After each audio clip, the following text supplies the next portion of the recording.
anggota persekutuan atau ibadah Maria.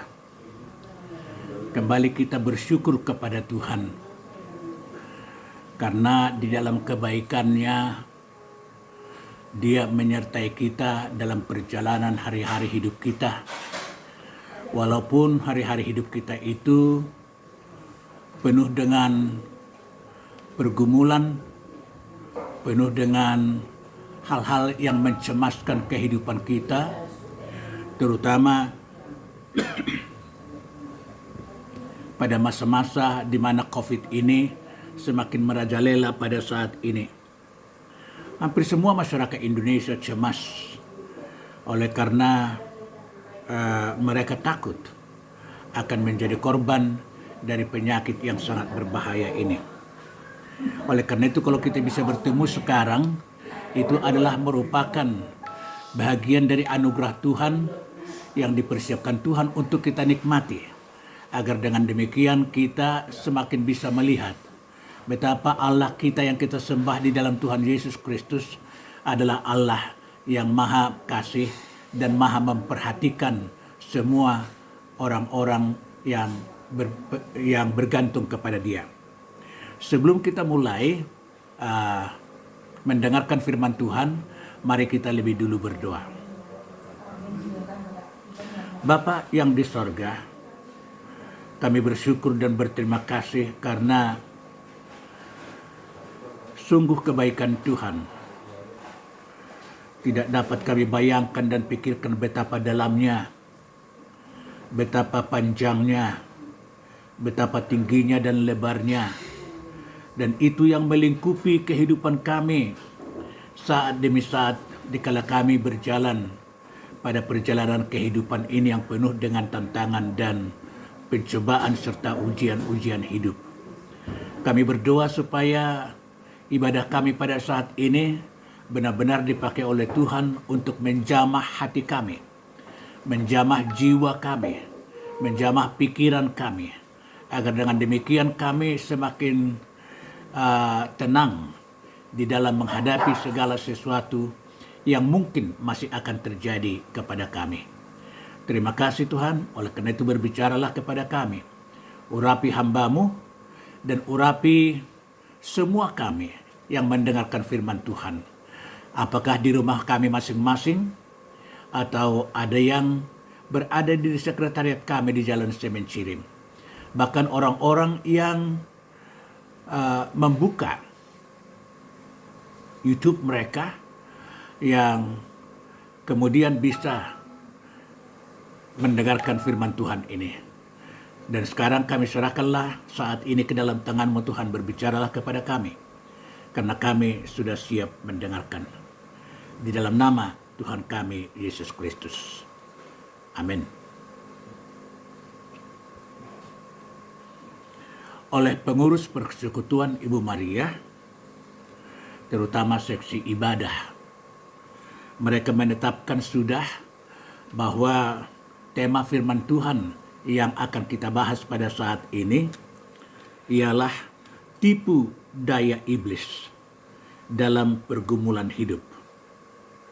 Tipu daya iblis dalam pergumulan hidup. Kita lebih dulu membaca satu ayat firman Tuhan dari Mazmur 25 ayat yang ke-10. Segala jalan Tuhan adalah kasih setia dan kebenaran bagi orang yang berpegang pada perjanjiannya dan peringatan-peringatannya. Jadi dalam firman ini mengatakan bahwa segala sesuatu yang Tuhan izinkan terjadi di dalam kehidupan umatnya adalah merupakan ekspresi dari kasih setia Tuhan dan kebenaran Tuhan. Tapi kasih setia Tuhan dan kebenaran Tuhan itu akan hanya bisa dialami oleh mereka yang berpegang, yang mengimani firman Tuhan, yaitu perjanjian-perjanjiannya dan peringatan-peringatannya. Saudara, kalau kita berbicara mengenai pergumulan hidup, sebenarnya kita sedang berbicara tentang pengalaman semua manusia. Karena tidak ada seorang pun di dalam hidup ini yang tidak memiliki pergumulan hidup. Dan orang yang mengalami pergumulan hidup ini, saudara-saudara, biasanya mengalami kelabilan di dalam jiwanya oleh karena tekanan yang berat dari pergumulan itu. Dan makin berat pergumulan itu biasanya akan semakin labil daya tahan kejiwaan dari seseorang. Dan kenyataan yang seperti ini sering dipakai oleh iblis untuk mengganggu dan menyesatkan manusia. Karena apa? Seperti yang saya telah katakan tadi, manusia cenderung labil secara emosi. Kalau orang labil secara emosi, berarti dia tidak stabil di dalam pendiriannya. Yang kedua, biasanya orang yang mengalami pergumulan hidup selalu rindu untuk memperoleh pertolongan. Dan mereka mencari, dari manakah pertolongan datang kepada aku. Kita ingat orang Israel, dikala mereka melewati lembah Baka'ah yang penuh dengan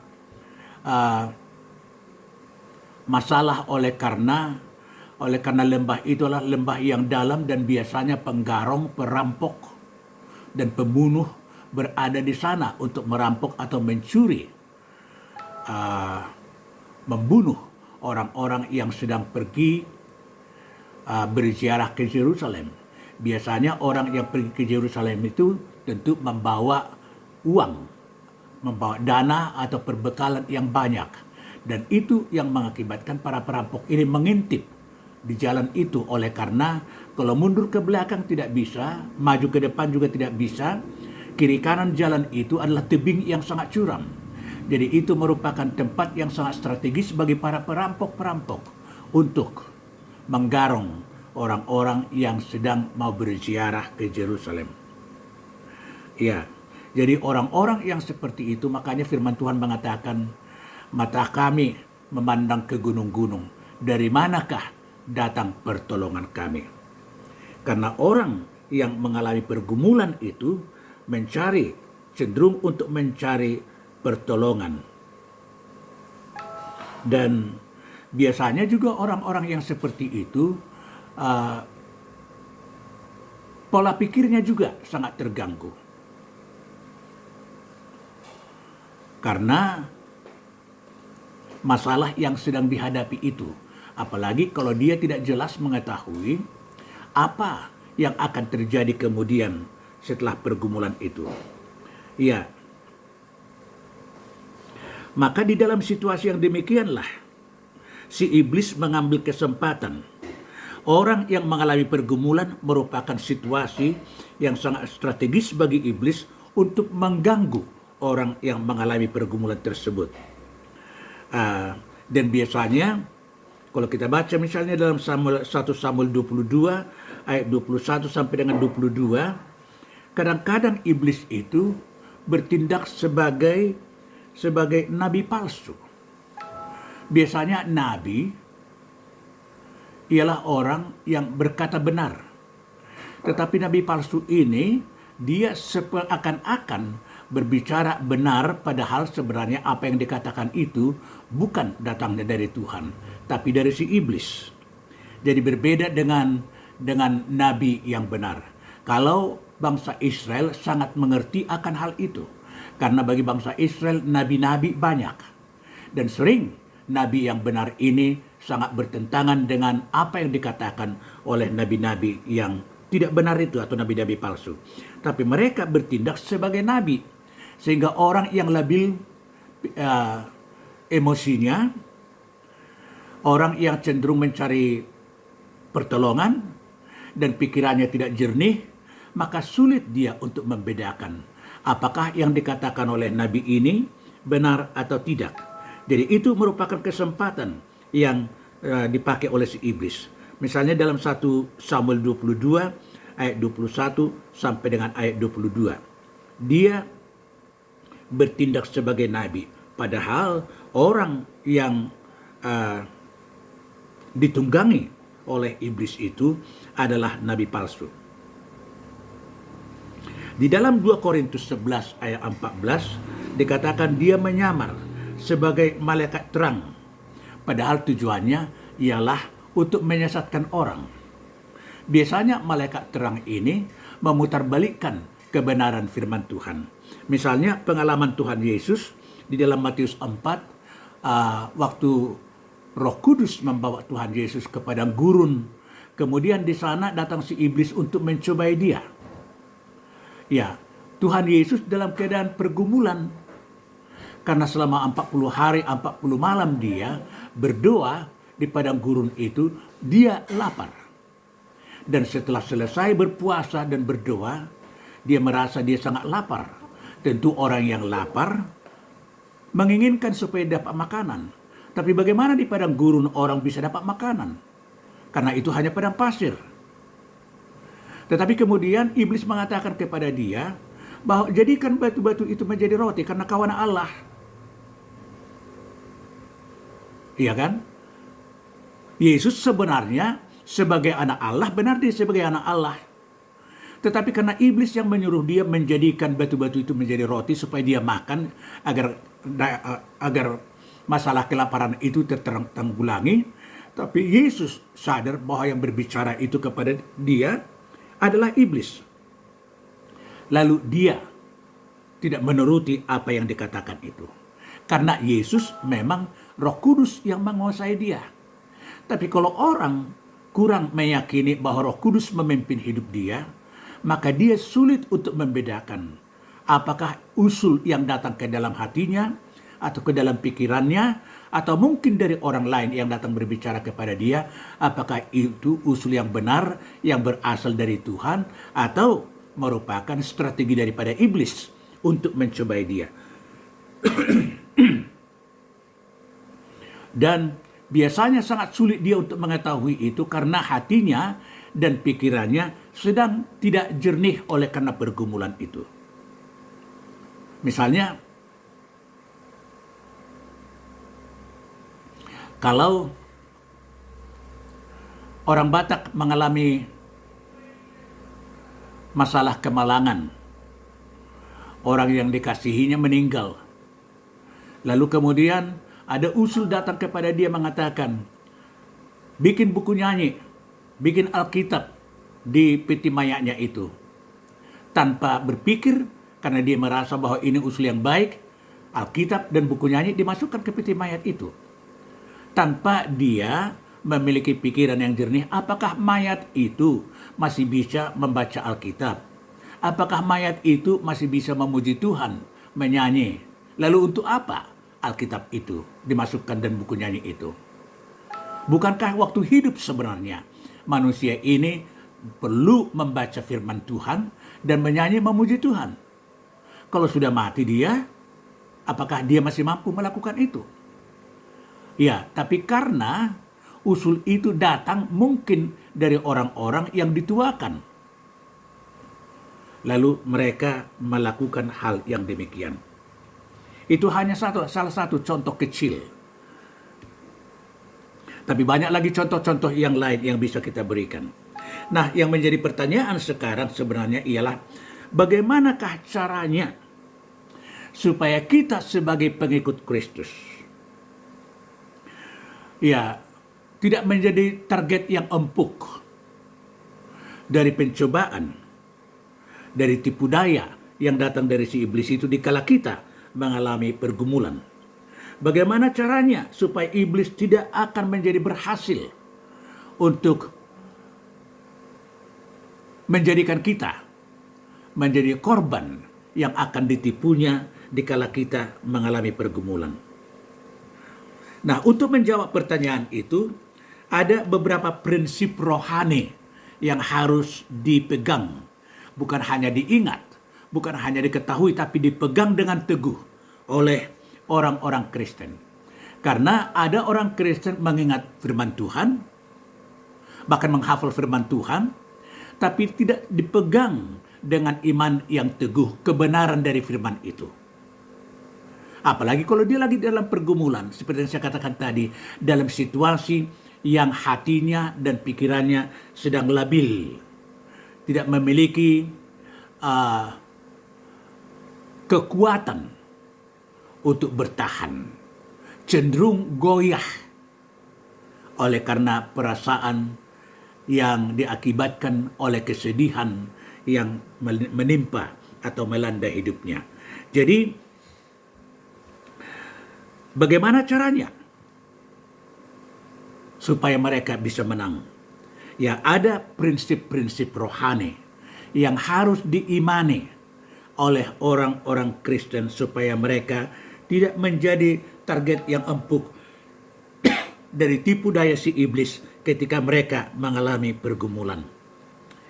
Prinsip rohani yang pertama ialah kita harus meyakini bahwa Allah yang kita sembah di dalam Tuhan Yesus Kristus itu adalah Allah yang maha kuasa. Maha kuasa itu menggambarkan tentang ketidakterbatasan dari kuasa Tuhan itu, ketidakterbatasan kemampuan Tuhan untuk melakukan apa saja yang Dia kehendaki. Itu sebabnya kita mengatakan ada mukjizat. Hal yang mustahil bagi manusia, tidak ada yang mustahil bagi Allah. Itu harus dipegang karena Allah yang kita percayai itu ialah Allah yang maha kuasa. Ibu-ibu yang dikasihi oleh Tuhan Yesus Kristus itu harus dipegang. Misalnya kita ingat pergumulan dari Abraham. Di dalam Kejadian bab 17, Abraham sudah berumur 90 tahun. Sudah 20 tahun lamanya dia mendengarkan janji Tuhan yang pertama dinyatakan kepada dia. Pada kitab Kejadian bab 12, bahwa dia akan memperoleh seorang anak dan melalui anaknya semua muka bumi ini akan diselamatkan. 20 tahun dia menanti janji Tuhan itu belum muncul. Istrinya juga sudah makin tua, sudah umur 70 tahun. Bagaimana seorang wanita yang sudah berumur 70 tahun masih akan bisa melahirkan? Mungkinkah? Tapi Tuhan datang kepada dia.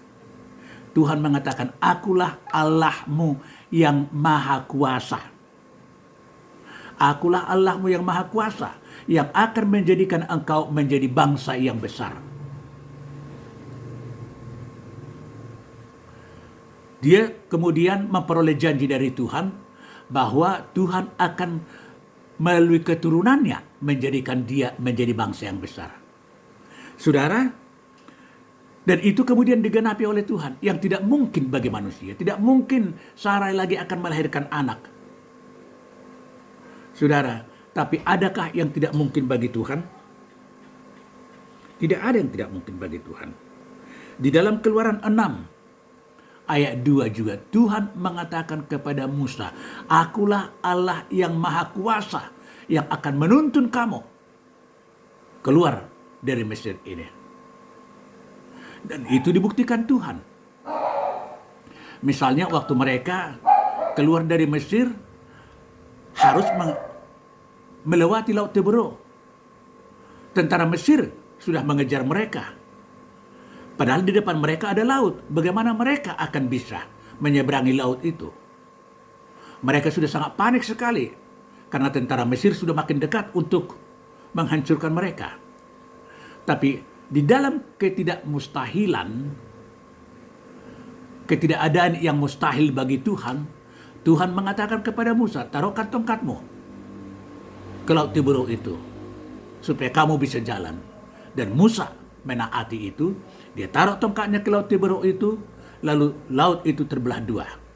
Dan mereka berjalan semua lewat tanah yang kering. Dan setelah mereka sampai di seberang di sana, tentara Mesir sudah datang. dengan bala tentera yang maha besar itu, kuda-kuda yang tangkas itu, masuk mau mengejar mereka ke tanah yang kering itu. Dan pada waktu itulah air laut itu kemudian menyatu. Dan mereka semua, tentara Mesir itu semua mati di sana.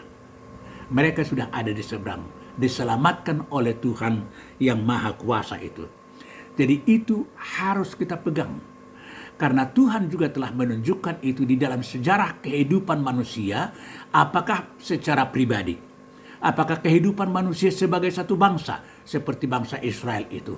Tuhan telah menunjukkan realita tentang kemahakuasaannya.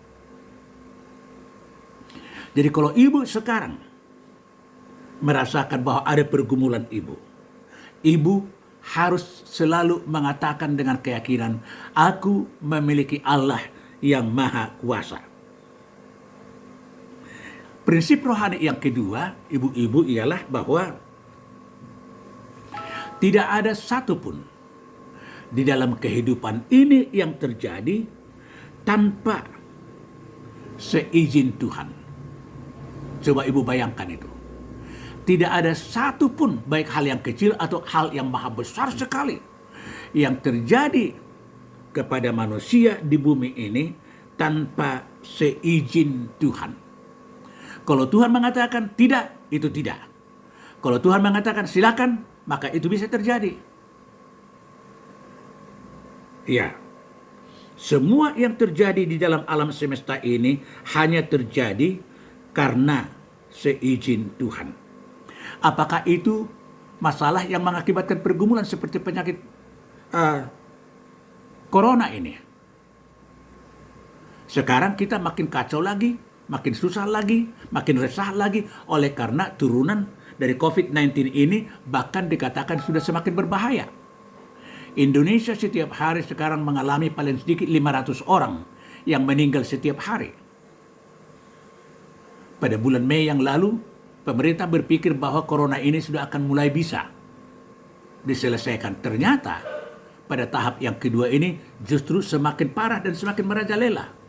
Pemerintah semakin mengalami kesulitan untuk mencari strategi bagaimana caranya untuk menolong masyarakat Indonesia agar tidak menjadi korban dari penyakit corona ini.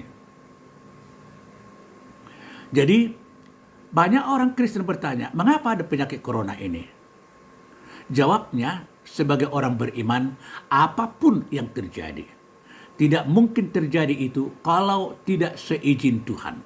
Berarti corona ini dialami oleh bangsa-bangsa di dunia, termasuk kita bangsa Indonesia, adalah oleh karena seizin Tuhan. Ya, jadi kalau misalnya kita baca di dalam Ayub 1, ayat yang ke-12. Di sana dikatakan bahwa iblis sedang berjalan-jalan di seluruh dunia untuk mencari orang yang akan diterkamnya. Lalu dia dapat datang di hadapan Tuhan. Tuhan mengatakan kepada dia,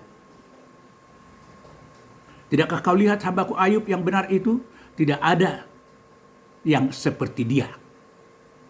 Lalu iblis mengatakan, karena engkau pagari dia dengan berkat-berkatmu, maka dia selalu setia dan tulus mengikut engkau. Lalu Tuhan mengatakan, oke, silakan. Kuberikan izin kepadamu untuk mengambil yang dia punyai. Kuberikan izin kepadamu. Lalu kita telah membaca firman Tuhan, bagaimana anak-anak Ayub, 7 orang laki-laki, 3 orang perempuan, sekaligus mati. Ternaknya habis, para gembalanya juga habis, semua hartanya habis. Bahkan Ayub sendiri mengalami penyakit kusta. Dia harus meninggalkan rumahnya, dia harus tidur, duduk di atas abu di luar rumah, tidak boleh bergaul dengan orang. Dan itu pengalaman seorang hamba Tuhan yang setia seperti Ayub, yang benar. Kita lihat bahwa Ayub itu di dalam hidupnya selalu memberikan korban kepada Tuhan, memohon pengampunan dari Tuhan, mana tahu anak-anaknya dikala mereka bersukaria, berpesta dengan teman-temannya, melakukan dosa. Lalu Ayub selalu memohon kepada Tuhan supaya Tuhan mengampuni. Tapi kok bisa dalam sekejap beruntun pengalaman itu. Anak-anaknya laki-laki dan perempuan 10 orang habis. Kita kalau ada satu orang dari anggota keluarga kita yang meninggal, apalagi kalau kita anggap bahwa orang itu adalah merupakan dambaan hidup kita, tempat kita bergantung. Bagaimana pedihnya perasaan kita. Kami dari keluarga hula-hula saya, 1 minggu yang lalu, baru anak pariban saya, Marga Sihombing, di Jakarta, meninggal dunia karena COVID. Semalam baru dikuburkan lai saya juga. Lai saya seorang orang yang sudah lama di Jakarta, mempunyai usaha yang sangat besar sekali. MSA Kargo, Monang Sianipar Abadi. Karena COVID meninggal dan baru semalam dikuburkan. Kami hanya semua bisa mengikuti lewat Zoom acara penguburannya di San Diego Hills. Beruntun. Sudah, saudara-saudara, cucu saya di Jakarta juga seorang sedang sakit COVID. Anak saya di Palembang juga 1 orang, Pendeta Sony, sakit COVID. Beres saya dengan istrinya juga di Jakarta, seorang hakim, istrinya juga hakim, sama-sama penyakit COVID. Saudara, beruntun. Bagaimana dalam keadaan demikian sikap kita? Ya. Jadi kita kalau tidak tahu dan kita ingat bahwa tidak ada satu pun yang terjadi di dalam hidup ini terjadi tanpa seizin Tuhan. Tapi kalau kita tidak berpegang di sana, ibu-ibu yang dikasih oleh Tuhan Yesus Kristus, maka kita bisa kacau dan kalut. Ya. Bahkan kita menjadi was-was. Kapanlah saya atau orang yang paling dekat dengan saya ini akan menjadi korban? COVID ini sudah ada di mana-mana. Medan sekarang sudah zona merah. Tidak boleh orang dari luar masuk ke Medan sekarang. Bahkan semalam ada pengumuman itu dari Polres mengatakan tidak boleh restoran menerima tamu untuk makan. Atau tukang jual makanan di pinggir jalan tidak boleh menerima tamu untuk makan. Mereka yang mau makan itu harus memesan lalu dibawa pulang ke rumah. Banyak hal yang terjadi. Jadi ini bisa menciptakan pemikiran-pemikiran yang banyak, dan kesempatan ini dipakai oleh si iblis untuk menipu, untuk mengacaukan pikiran kita dan bertanya-tanya kepada Tuhan, bagaimananya kau Tuhan? Mengapa engkau izinkan ini terjadi? Apakah karena kau benci kepada kami? Banyak pertanyaan-pertanyaan yang terjadi. Tapi kalau kita tetap berpegang dengan yakin bahwa semua ini terjadi adalah karena seizin Tuhan. Berarti Tuhan kita itulah Maha Kuasa. Hanya oleh karena Dia memberikan izin, maka segala sesuatu bisa terjadi dalam kehidupan ini. Ya. Prinsip rohani yang ketiga, ibu-ibu, ialah bahwa kita harus mengingat bahwa pusat perhatian dari Tuhan yang terbesar atau yang terutama ialah untuk membahagiakan manusia, terutama umatnya. Ya. Jadi pusat perhatian inti utama yang ada di dalam hati dan pikiran Tuhan ialah bagaimana untuk membahagiakan orang-orang yang dikasihinya. Tapi ingat, tidak dikatakan bagaimana supaya manusia ini merasa senang, sekedar merasa senang. Bukan itu. Karena kalau senang, belum tentu berbahagia. Tapi apa yang dilakukan Tuhan ialah bertujuan untuk membahagiakan. Bayangkan, tidak ada hal yang tidak dilakukan oleh Tuhan untuk membahagiakan manusia. Bahkan apa yang paling berharga bagi Dia, anaknya yang tunggal, diberikannya. Ya, diberikannya untuk menebus manusia dari perbudakan dosa. Untuk mengampuni manusia, untuk memperdamaikan manusia dengan dirinya sendiri, dengan Allah sendiri. anaknya yang tunggal. Karena begitu besar kasih Allah akan dunia ini, berarti akan semua manusia, sehingga ia mengaruniakan anaknya yang tunggal. Jadi yang paling berharga bagi dia diberikannya, bahkan diizinkannya mati digantung di kayu salib. Demi ibu dan demi saya, demi kita semua. Kalau hal yang terbesar itu sudah dilakukan oleh Tuhan. Kalau hal yang paling berharga bagi dia itu sudah dikorbankan oleh Tuhan. Apakah kita masih wajar meragukan Tuhan? Kalau ada pergumulan yang terjadi kepada kita, katakanlah ada pergumulan yang besar, yang beruntun terjadi. Apakah Tuhan absen di sana? Padahal Tuhan, tujuan utamanya ialah bagaimana untuk membahagiakan kita. Ya, karena dia mengasihi kita. 1 Yohanes 4 ayat 8 dan ayat 16 mengatakan Allah itu kasih adanya. Allah itu kasih adanya. Berarti wujud dari segala tindakan Allah, wujud dari segala rencana Allah ialah untuk menyatakan kasihnya kepada manusia.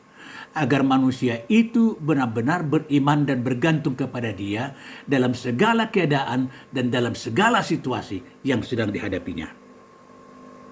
Wajarkah kalau sesuatu terjadi kepada kita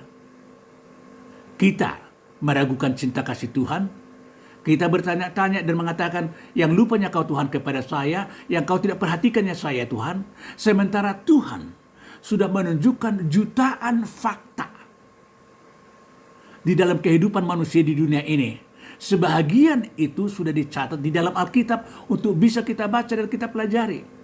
Tentang wujud kasih setia Tuhan itu. Bagaimana dia menolong, memperhatikan manusia-manusia di bumi ini supaya keluar dari permasalahannya.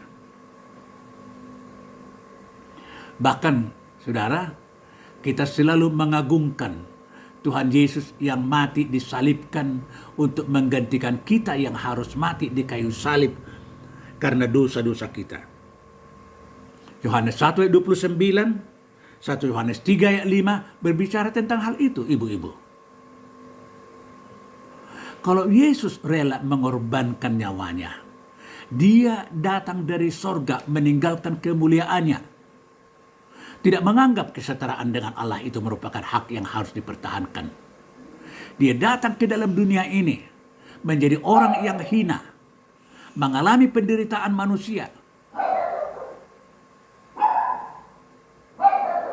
Masih wajarkah kita mempertanyakan kasih setia Tuhan itu kepada kita kalau kita sedang mengalami pergumulan? Ya, jadi prinsip rohani yang ketiga ini harus kita ingat bahwa pusat perhatian Tuhan yang terdalam, inti dari rencana Tuhan yang terutama ialah bagaimana Dia akan membahagiakan kita manusia yang telah dicipta segambar dengan Dia. Ya, rupanya ditirukan untuk menciptakan manusia. Dan Tuhan rindu supaya kita tetap bersama-sama dengan Dia. Yesus mengatakan, aku pergi kepada Bapa menyediakan tempat bagi kamu, supaya di mana aku ada, kamu juga akan ada di sana. Yohanes 14 itu ayat 6. Nah, ibu-ibu yang dikasihi, mari kita ingat prinsip rohani itu. Tadi yang pertama, bahwa Allah yang kita sembah itu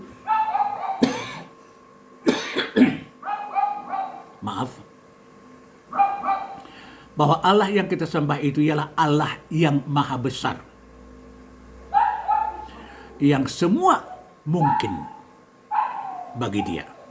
Tidak ada yang tidak mungkin bagi Dia. Yang kedua ialah bahwa Allah kita itu adalah Allah yang tidak satu hal apapun yang akan terjadi di bumi ini kalau bukan karena seizin Dia. Jadi kalau segala sesuatu yang terjadi dalam hidup ini terjadi, itu hanya terjadi karena Tuhan mengizinkan.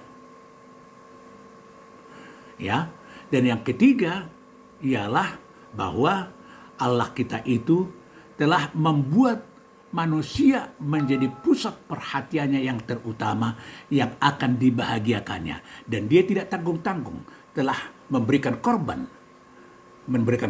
untuk membahagiakan manusia ini. Apa yang terutama bagi dia, apa yang paling berharga bagi dia, itu telah diberikan, rela dilepaskannya demi untuk membahagiakan kita. Nah, prinsip rohani yang keempat ialah bahwa semua yang terjadi, termasuk pergumulan-pergumulan yang terjadi kepada kita itu, diizinkan oleh Tuhan untuk tujuannya ialah untuk mendatangkan kebahagiaan bagi kita, terutama orang-orang yang percaya kepada Dia, untuk mendatangkan kebaikan. Jadi apakah itu hal yang menyenangkan diizinkan Tuhan terjadi? Apakah hal yang menyedihkan? Apakah penyakit? Apakah kenaikan pangkat? Apakah bertambahnya harta dan kesehatan? Semua itu diizinkan Tuhan terjadi karena Tuhan bertujuan untuk mendatangkan kebaikan bagi kita. Roma 8 ayat 28. Bagi Allah segala sesuatu turut bekerja sama untuk mendatangkan kebaikan. Jadi kalau Tuhan mengizinkan sesuatu terjadi kepada kita, dikatakan segala sesuatu. Segala sesuatu yang terjadi itu kepada kita. Termasuk dimampukannya kita melewati hari ini, melewati hari kemarin. Diberikan kesehatan kepada kita. Mengapa Tuhan izinkan itu terjadi? Atau mungkin ada di antara kita juga yang mengalami pergumulan sekarang. Pergumulan kemarin, seperti yang saya katakan tadi. Kami kehilangan orang yang kami kasihi karena penyakit COVID. Semua itu diizinkan Tuhan untuk mendatangkan kebaikan. Apa kebaikan yang ingin diberikan oleh Tuhan kepada kita lewat diizinkannya pergumulan-pergumulan hidup datang kepada kita? Nanti kita akan lihat sebentar lagi akan hal itu. Ya. Nah, prinsip rohani yang kelima. Jadi yang keempat itu ialah bahwa semua hal itu diizinkan oleh Tuhan untuk mendatangkan kebaikan bagi kita. Karena kita sangat dikasihinya. Yang kelima ialah bahwa Tuhan mengizinkan orang percaya mengalami pencobaan hidup, tetapi tidak melebihi kekuatan kita. Nah, puji Tuhan, karena Tuhan sangat mengenal kita, sampai di mana kekuatan kita, sampai di mana kemampuan kita, sampai di mana kekuatan iman kita. Tuhan jauh lebih mengenal kita dari diri kita mengenal kita. Jadi kalau ada pergumulan besar yang terjadi sama seperti kepada Ayub, diizinkan Tuhan itu terjadi, tapi menurut Tuhan itu tidak melebihi kekuatan Ayub. Ternyata memang kemudian Ayub tidak meninggalkan Tuhan dengan begitu banyaknya pergumulan itu terjadi kepada dia dengan tiba-tiba. Tetap dia beriman kepada Tuhan walaupun dia harus bermandikan abu di luar sana, tidak boleh masuk ke dalam rumahnya. Semua orang termasuk teman-temannya menuduh dia bahwa dia telah melakukan dosa yang besar. Dan itu sebabnya dia mengalami pergumulan itu. Tapi dia tetap berpegang kepada kebenaran firman Tuhan. Apa yang terjadi kepada dia itu tidak melebihi kekuatannya. Jadi rupanya kalau besar pergumulan seseorang, Tuhan tahu bahwa orang itu mampu. Kalau kecil pergumulan seseorang, Tuhan tahu bahwa baru sebesar inilah yang mampu dipikul oleh orang ini. Itu tergantung kepada kedewasaan iman dari orang tersebut. Jadi, jangan orang yang sedikit mengalami pergumulan dan pergumulannya kecil-kecil, dia bersukacita kepada Tuhan. Sebenarnya itu menjadi ukuran daripada kesungguhan beriman kita. Kalau besar pencobaan datang dari si iblis kepada kita diizinkan oleh Tuhan, atau kecil, itu merupakan ukuran dari kualitas dan keteguhan iman kita kepada Tuhan.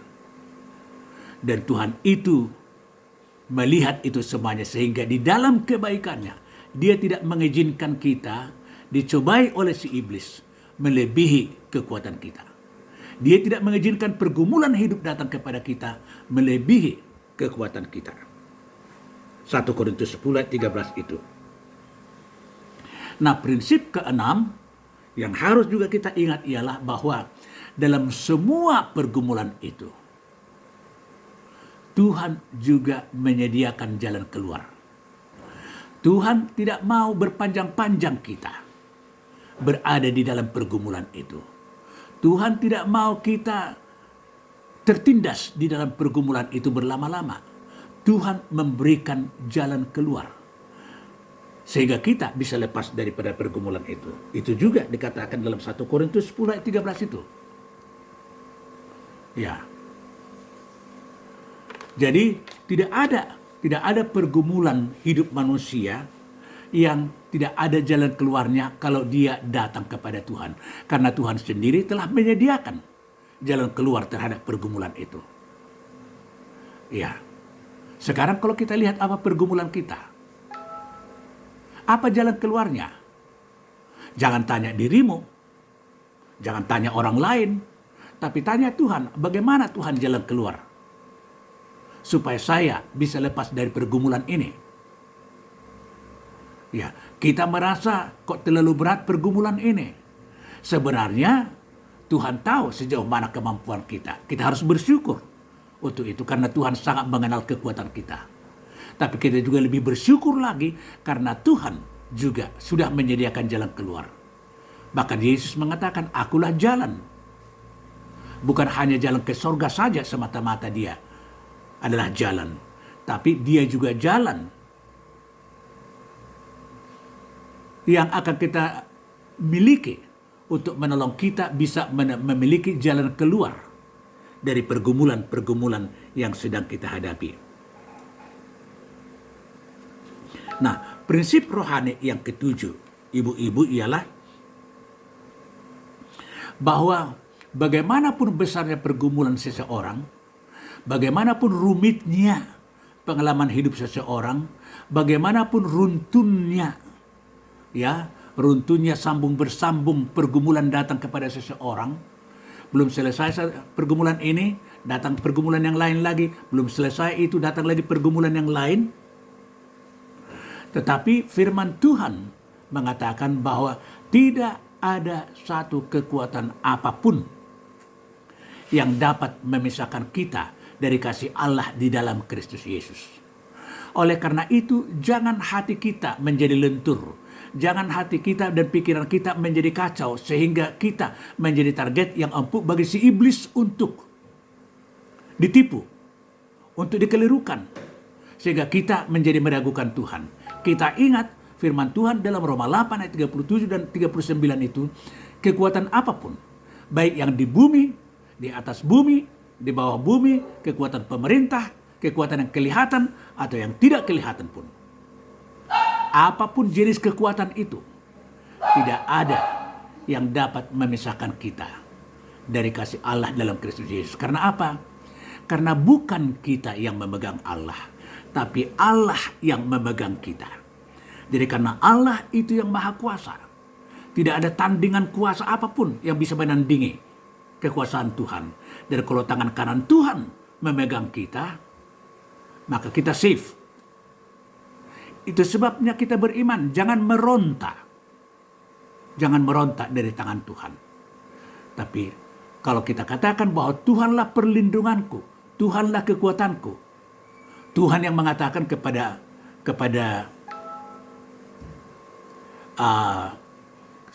siapa? Kepada Abraham?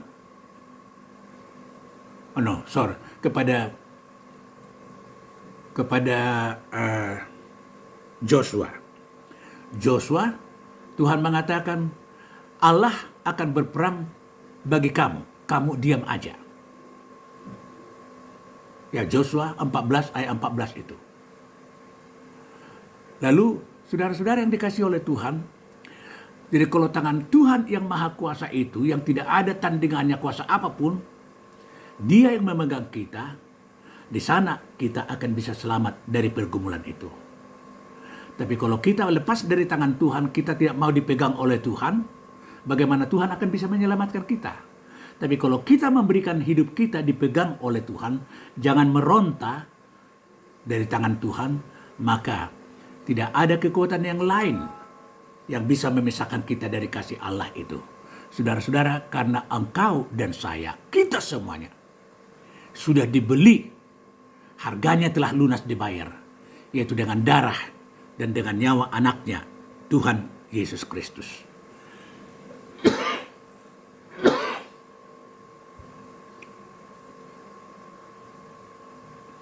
Nah, yang kedelapan, prinsip rohani yang harus kita ingat. Kalau Tuhan mengizinkan pergumulan-pergumulan hidup, apakah pergumulan hidup yang kecil, pergumulan hidup yang besar, pergumulan hidup yang kelihatannya beruntun, seperti yang saya katakan tadi, saudara-saudara, bahwa sebenarnya Tuhan sedang mendidik kita supaya kita benar-benar menjadi anak Tuhan yang baik. Ya, dalam Ibrani 12 misalnya, ayat 5 dan ayat yang ke-6. Firman Tuhan mengatakan bahwa anak yang dikasihinya itu dididik. Bahkan istilah yang dipakai dua itu, ya, disesah. Ibu bayangkan kalau disesah, ya, berarti seperti cemeti yang berulang kali dipukulkan kepada anak yang dikasihi, atau dihajar, bukan diajar dikatakan, dihajar. Ya. Karena Tuhan ingin supaya manusia itu sadar dan bertobat. Jadi makin besar kesalahan, makin besar ketidaksetiaan dari seseorang untuk mengikut Tuhan, di dalam kasih Tuhan supaya orang ini bertobat dan jangan menjadi binasa di dalam dosanya, maka Tuhan menghajar atau menyesah orang itu. Karena dia mengaku orang ini adalah anak yang dikasihi. Kalau Tuhan tidak menghajar, Ibrani 12 ayat 8 itu dikatakan bahwa orang ini orang gampang. Anak ini anak gampang. Anak gampang itu artinya anak yang diperoleh dari hasil perzinahan dengan wanita lain atau dengan pria lain. Iya. Jadi bukan anak Tuhan dia. Anak gampang. Tidak didisiplin dia. Jadi kadang-kadang kita bisa berpikir begini, kenapa orang berdosa itu yang tidak kenal Tuhan Yesus itu tidak mau tahu dengan firman Tuhan, kok hidupnya lebih enak, hidupnya lebih senang, korupsi dia, begitu-begitu aja, kaya dia, dan segala macam ini. Mengapa begitu? Sementara saya baru satu kali korupsi sudah terus ditangkap KPK. Orang itu terus menerus korupsi, kekayaannya bisa sampai kepada anak cucunya, tidak pernah ditangkap KPK. Firman ini bisa mengatakan kepada kita bahwa kalau kita terus kedapatan di dalam kesalahan kita, itu gambaran daripada kasih Tuhan kepada kita. Tapi kalau Tuhan membiarkan orang ini terus-menerus berdosa, berarti dia anak gampang, bukan anak Tuhan dia. Memang dia sudah harus kepada penghakiman kelak nanti. Ya. Jadi itu sebabnya, ya, Ayub di dalam Ayub 2 ayat 10, waktu Ayub sudah berpenyakit kusta, lalu istrinya datang kepada dia mengatakan, tinggalkan Tuhan. Masih teruskah kau akan beriman kepada Tuhan? Kau sudah diperlakukan seperti ini? Masih tetapkah kau akan ikut Tuhan? Lalu Ayub mengatakan, kau adalah perempuan gila. Kalau Tuhan mengizinkan kita bisa menikmati berkat-berkat, apakah Tuhan juga akan kita tinggalkan kalau Tuhan mengizinkan kita mengalami pergumulan seperti ini? Kau orang gila, dikatakan. Jadi rupanya secara rohani orang yang ikut Tuhan hanya untuk yang senang-senang saja, ya, yang senang-senang saja, tidak bersedia dia untuk mengalami pergumulan, maka itu sama seperti orang gila. Itu sebabnya ada orgil, orang gila harta, orang gila pangkat, orang gila nama, orang gila seks, dan orang gila-gila yang lain. Itu gambaran daripada orang ini tidak benar-benar pengikut Tuhan, walaupun mereka di dalam lingkungan atau lingkup orang-orang yang beragama Kristen. Makin gampang orang meragukan Tuhan, makin gampang orang bertanya-tanya tentang kebaikan Tuhan, itu gambaran daripada status rohaninya, apakah dia benar anak Tuhan atau bukan anak Tuhan, anak gampang. Anak gampang itu dari iblis itu. Saudara, oleh karena itu, sebenarnya kalau kita mengalami pergumulan yang dalam, ucapan syukur kita harus lebih besar kepada Tuhan, karena pergumulan itu merupakan gambaran dari status kita yang diakui Tuhan sebagai anaknya yang benar. Dan sebagai anak yang dikasihinya, anaknya yang benar, kita disesahnya agar kita beranjak dari kesalahan-kesalahan hidup kita dan kita datang kepada Dia. Itu prinsip rohani yang ke-8. Ya. Jadi Tuhan sebagai Bapa yang baik, Dia mendidik anak-anak yang dikasihinya. Didikan itu bisa pahit, itu dikatakan disesah, dihajar, tapi didikan juga bisa ringan. Itu tergantung kepada pengertian Tuhan, pengenalan Tuhan akan siapa kita. Itu sebabnya tidak ada di antara kita yang bisa bersandiwara terhadap Tuhan, pura-pura baik di hadapan orang lain. Tidak. Tuhan sangat tahu kita. Jadi Tuhan tidak mau kita akan celaka terus-menerus di dalam kesalahan kita itu. Maka Tuhan kemudian membongkar kesalahan kita itu dengan jalan mengizinkan pergumulan datang kepada kita agar kita sadar, bertobat, dan benar-benar datang dengan tulus kepada Tuhan. Dan itu gambaran dari pengakuan Tuhan bahwa kita benar-benar adalah anak. Ya, seperti yang saya katakan tadi, yang telah dibeli dengan harga yang lunas. Diangkat kita oleh karena pengorbanan Tuhan Yesus Kristus. Harganya ialah kematian Tuhan Yesus Kristus untuk mengangkat kita menjadi anak Tuhan. Oleh karena itu, ibu-ibu, hamba Tuhan akan menyimpulkan firman Tuhan ini kepada kita sekarang, ya, supaya kita arif dan menjadi bijaksana, tidak gampang tertipu dengan tipu daya si iblis dikala pergumulan hidup kita datang kepada kita. Yang pertama, ibu-ibu, ialah bahwa kita harus mengenal, berpegang, dan mengimani firman Tuhan. Dan firman Tuhan perjanjian lama, perjanjian baru telah diberikan. Bahkan kita bisa memiliki itu dalam bahasa yang kita tahu. Mazmur 119 ayat 105 itu mengatakan, firman-Mu adalah pelita bagi kakiku dan terang bagi jalanku. Di dalam firman Tuhan atau melalui firman Tuhan, Tuhan akan menyatakan kepada kita apa maksud Tuhan dengan segala sesuatu yang diizinkannya terjadi kepada kita sebagai anak-anak Tuhan. Tapi kalau firman Tuhan kita abaikan, dari mana kita dapat terang? Pelita yang akan memberikan terang kepada jalan kaki kita, kepada hati kita, sehingga kita bisa mengerti apa rencana Tuhan dan apa maksud Tuhan dengan pergumulan yang terjadi kepada kita.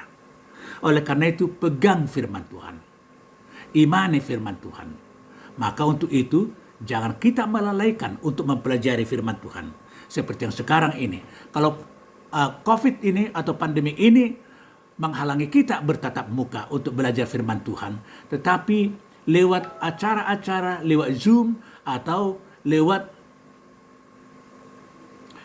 acara seperti yang kita lakukan sekarang ini, kita masih tetap bisa untuk mendengarkan atau belajar firman Tuhan. Nah, yang kedua, bukan hanya itu ya, tapi berpegang kepada firman Tuhan. Artinya firman Tuhan itu adalah merupakan patokan kebenaran yang terakhir. Patokan kebenaran yang terakhir. Yang akan mengukur, yang akan menolong kita untuk mengukur apa arti dari segala sesuatu yang terjadi kepada kita. 2 Timotius 3 ayat 16 dan 17 itu, ya, mengatakan kepada kita akan hal itu. Bahwa firman Tuhan itu diwahyukan oleh Allah dan bermanfaat untuk mengajar kita, memperbaiki kelakuan kita, memimpin kita dalam segala kebenaran supaya orang milik kepunyaan Tuhan diperlengkapi untuk segala pekerjaan baik. Firman Tuhan itu adalah patokan kebenaran. Oleh karena itu, maka kita berbahagia kita memiliki firman Tuhan itu. Sebagai contoh, Daud mengatakan pada Mazmur 23 ayat yang keempat itu, walaupun aku berjalan di dalam lembah kekelaman, aku tidak takut bahaya, sebab engkau beserta aku. Gadamu dan tongkatmu itulah yang menghibur aku. Indah sekali itu, ibu-ibu. Gada dan tongkat Tuhan itu ialah firman-Nya. Itu yang menghibur kita. Jadi di samping Tuhan Yesus yang sudah berjanji, aku beserta dengan kamu sampai kepada akhir kesudahan zaman. Tapi bukan hanya dia secara pribadi, tapi firman-Nya diperdengarkannya kepada kita. Tongkat dan gadamu itulah yang menghibur aku. Karena itu kita tidak takut berjalan di dalam lembah kekelaman. Pergumulan-pergumulan hidup itu. Kita puji Tuhan untuk itu. Dan yang terakhir, apa yang akan kita lakukan sebagai kesimpulan ialah tunduk kepada Allah. Merendahkan diri kepada Allah. Tunduk kepada Allah dan lawanlah iblis. Dikatakan, ya. Jadi jangan kita melawan iblis tanpa kita memiliki kekuatan dari Allah. Tunduk kepada Allah itu artinya mengandalkan Tuhan menjadi sumber kekuatan bagi kita. Lalu kita bisa mengatakan, iblis, keluar kau. Aku tidak mau engkau cobai. Ya. 1 Petrus 5 ayat 9, Efesus 6 ayat 11 sampai dengan 16 itu dengan memakai selengkap persenjataan Allah. Tuhan menghendaki kita lebih daripada pemenang-pemenang di dalam hidup ini. Sudah ada senjata bagi kita. Oleh karena itu mari kita perhatikan Efesus 6 ayat 11 sampai dengan 16 itu apa saja perlengkapan rohani. Dan pedang rohani yang terakhir yang kita miliki ialah firman Tuhan yang lebih tajam dari pedang bermata dua. Yang kalau kita mengatakan kepada si iblis dalam nama Tuhan Yesus, keluar, pergi, maka dia akan pergi. Kita menjadi tenang di dalam menghadapi pergumulan itu. Saudara, kalau Tuhan sekarang memberikan firman-Nya kepada kita, agar kita tidak tertipu dikala kita mengalami pergumulan-pergumulan hidup. Si iblis tidak memiliki kesempatan untuk memperdayakan kita lewat pergumulan-pergumulan itu. Maka prinsip-prinsip rohani tadi yang telah saya katakan itu ada 8.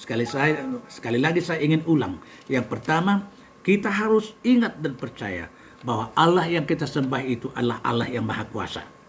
Yang kedua, bahwa tidak ada satupun yang terjadi kepada kita tanpa seizin Tuhan. Yang ketiga, bahwa kita anak-anak Tuhan. Ya, kita orang-orang percaya adalah merupakan pusat perhatian Tuhan yang dirindukannya untuk dibahagiakannya. Yang keempat ialah bahwa semua yang terjadi kepada kita sebagai orang yang percaya tujuannya adalah untuk mendatangkan kebaikan bagi kita. Tidak ada maksud Tuhan yang tidak baik bagi kita. Segala sesuatu, apakah lewat penyakit yang terjadi kepada kita, tapi Tuhan mengizinkan itu terjadi supaya kita bisa menikmati kebaikan Tuhan. Yang kelima, bahwa orang percaya tidak akan pernah diizinkan oleh Tuhan mengalami pergumulan melebihi kekuatan kita. Dia sangat mengenal kita, sampai di mana kekuatan kita. Dan Tuhan hanya mengizinkan itu, pergumulan itu terjadi kepada kita, tidak melampaui kekuatan kita. Yang keenam, saudara-saudara, ibu-ibu yang dikasihi, ialah bahwa Tuhan itu akan selalu memberikan jalan keluar kepada kita agar kita cakap menanggungnya. Bagaimanapun peliknya pergumulan, bagaimanapun sepertinya pahitnya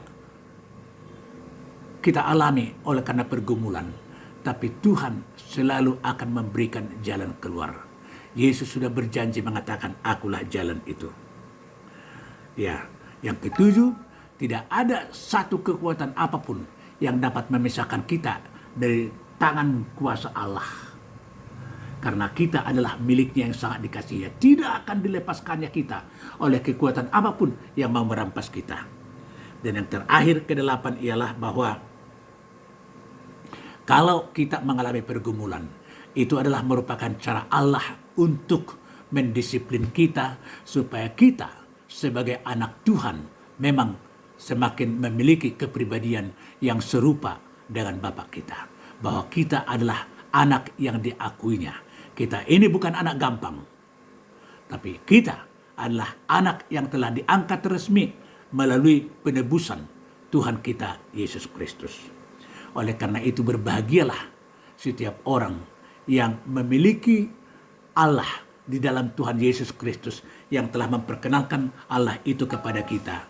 Dan dengan demikian, di dalam perjalanan hidup kita, besok lusa kita tidak tahu apakah kita korban COVID, atau kita sedang mengalami penyakit itu pada saat ini, atau jenis pergumulan yang lain.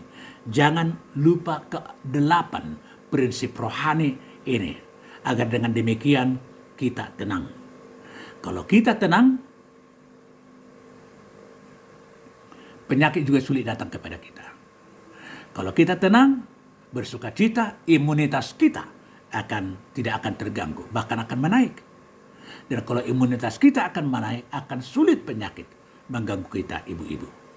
Oleh karena itu, kita pujilah Tuhan yang begitu baik, yang tidak akan membiarkan kita dicobai oleh si iblis. Tidak akan mengizinkan kita,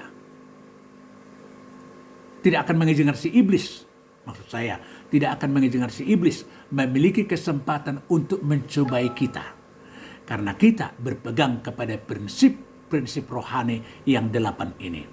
Mengimaninya, maka itu yang menjadi modal utama bagi kita untuk bisa menang di dalam menjalani hari-hari hidup kita yang penuh dengan pergumulan. Kiranya Tuhan memberkati. Mari kita berdoa. Terima kasih Bapa dalam Tuhan kami Yesus Kristus. Oleh karena dari firman-Mu yang kami pelajari pada saat ini, kami dibangkitkan Tuhan kembali. Karena Tuhan mengingatkan kami akan modal yang seharusnya kami miliki di dalam hidup kami, yang akan membuat kami menang terhadap segala sesuatu tipu daya si iblis yang mencobai kami, terutama dikala kami mengalami pergumulan-pergumulan hidup. Karena di dalam kasih-Mu, Engkau tidak akan mengizinkan kami mengalami tipu daya si iblis yang datang dengan cara yang dia lakukan, berpura-pura sebagai nabi, berpura-pura sebagai orang yang mau menolong kami, seperti mengingatkan kami akan firman Tuhan, padahal dia sudah membelokkan atau memutarbalikkan firman Tuhan itu. Tuhan, kami berdoa supaya modal kami yang utama, yaitu diri-Mu dan firman-Mu, itu yang akan menjadi tempat kami untuk bergantung, untuk berlindung, yang membuat kami bisa mengalami ketenangan dan keteduhan.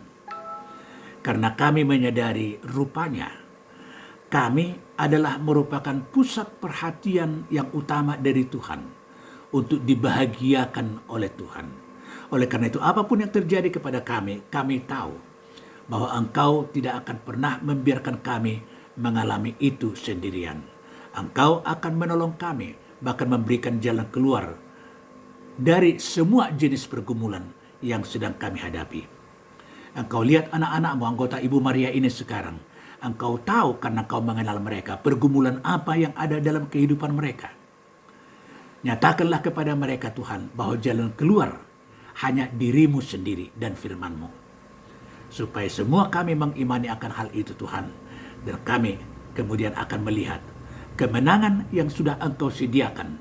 Karena tidak akan ada satu kuasa apapun yang Engkau izinkan memisahkan kami dari kasih setia-Mu di dalam Kristus Yesus Tuhan kami. Terima kasih. Di dalam situasi di mana kami, bahkan negara kami ini, menghadapi masalah tentang COVID ini dan masalah ekonomi pada saat ini Tuhan, kami tahu bersama dengan Engkau kami lebih dari pemenang-pemenang. Kami akan bisa melewati itu semuanya ya Tuhan.